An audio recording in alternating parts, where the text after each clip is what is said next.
Sir आपने पहले कभी ये सब क्यों नहीं बताया? क्योंकि यार ये सब जान लोगे तो तुम्हारा भरोसा उठ जाएगा पढ़ाई से। ये कहानी कह रही है, दीदी I won't tell you what exactly happened. Few month back my mother received a call. इनकी मम्मी को एक कॉल आया किसी अननोन नंबर से और उनको नहीं पता कि मेरा पर्सनल डिटेल क्या था। बेसिकली एक कॉल आया जिसने कहा आपके बच्चे का कितना स्कोर था, क्योंकि वो टॉपर थी तो पूछा लास्ट ईयर कितना स्कोर था। और शी देन आस्क्ड कि आप हमारा नीट का फॉर्म भरो। हम एग्जैक्टली वही फॉर्म भरवाते हैं एंड उन बच्चों का अलग सेंटर होता है। Admit card exact same NTA से ही होता है एंड समहाउ वो 650 प्लस स्कोर शो करवा देंगे। So I don't believe this theory. इसके होने की प्रोबेबिलिटी बहुत कम है, बट ऐसा पास्ट में हुआ है। ऐसा पास्ट में भारत के जिस स्टेट में हुआ था, उस कांड के ऊपर जितने रिपोर्टर्स ने आज तक रिपोर्ट की है उसमें से आज कोई भी जिंदा नहीं है। तो मुझे अपनी जान प्यारी है, तो मैं उस कांड में नहीं घुसूंगा। इसको हम लोग बोलते हैं पेयरिंग।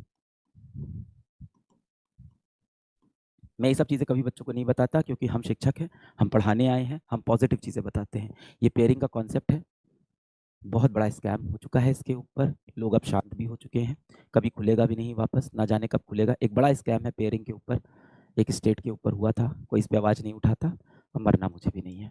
तो पहले 20 लोग को क्वेश्चन पेपर दे दिए गए थे। ये खेल भी कैसे होता है, ऐसा होता है कि बोला जाता है बच्चे से कि आप 20 लाख रुपए, 50 लाख रुपए दो और एग्ज़ाम से 2 रात पहले आपको हमारे साथ एक होटल में रुकना होगा, एक घर में रुकना होगा।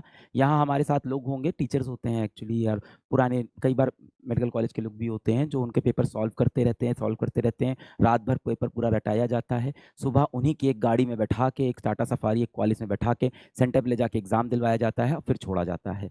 बच्चे को होटल में इसलिए रुकवाते हैं कि उसके हाथ में पेपर ना दे, वरना वो पूरी दुनिया में बेचने लगेगा, हो गया। तो उस बच्चे को लाया जाता है, जैसे मान लो मैंने 20 लोगों को पेपर बेचा, तो सबको मैं होटल में लेके आऊँगा, सबके मोबाइल फ़ोन घर पे रखवा दूँगा, अपने घर पे मोबाइल फ़ोन छोड़ के आओ, उनके पेरेंट्स मेरे को उनको होटल में छोड़ेंगे, मैं रात भर बैठ के उनका पेपर सॉल्व करवाऊँगा, बहुत सारे टीचर्स होंगे, बहुत सारे एक्सपर्ट्स होंगे, उनका पेपर सॉल्व करेंगे, उनको रटवाएँगे, नेक्स्ट डे उनको अपनी ही गाड़ी से सेंटर्स पे मैं भेजूँगा, वहाँ जाके वो नीट का पेपर लिखेंगे और उनके अच्छे नंबर आते हैं। जनरली 720 नहीं ला पाते ये लोग, क्योंकि ये बहुत अमीर घर के लोग होते हैं और पढ़ाई में इतने अच्छे जनरली होते नहीं है, वही लोग हैं जो ये सब चीटिंग करते हैं। तो ये लोग बहुत मुश्किल से 650 नंबर, 660 होंगे, याद भी नहीं होता ना। 2 रात में भी सारे आंसर नहीं याद कर पाते, ये मुश्किल होता है, वो वहाँ प्रेशर हो जाता है।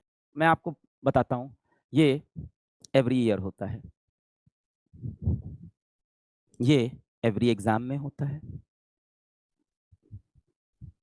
ये हर एग्ज़ाम में होता है, हर साल होता है और ये प्रथा पिछले 25 सालों से चल रही है, 25 से 30 साल से। 1990s से चल रहा है इसे। तो ये पुरानी कहानी है, तो इसकी वजह से ऐसा नहीं हो सकता कि अचानक से कट ऑफ बढ़ जाए। तो ये जो भी थ्योरीज़ है ना कि पेपर आउट हो गया, हुआ होगा। मैं ये नहीं कह रहा नहीं हुआ होगा।